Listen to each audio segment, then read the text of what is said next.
Hi Vitality Kitchen, today we're making strawberry shortcake muffins, and I'm also going to show you a variety to use blueberries as well. Start by preheating your oven to 350 degrees, and then we're going to mix together the wet ingredients.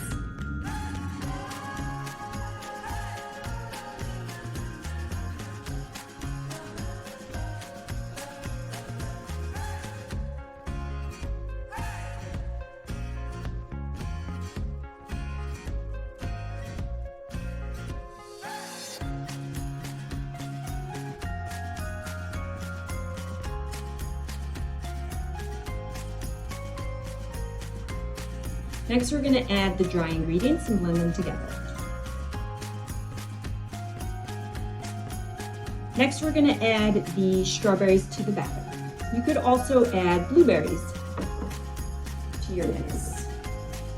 So just stir that to combine.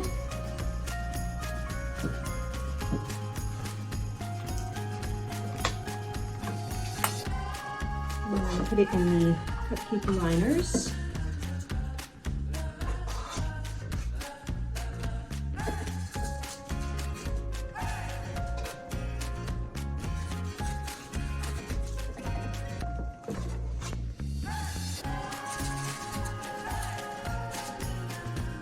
And then these are going to go in the oven for about 12 to 14 minutes.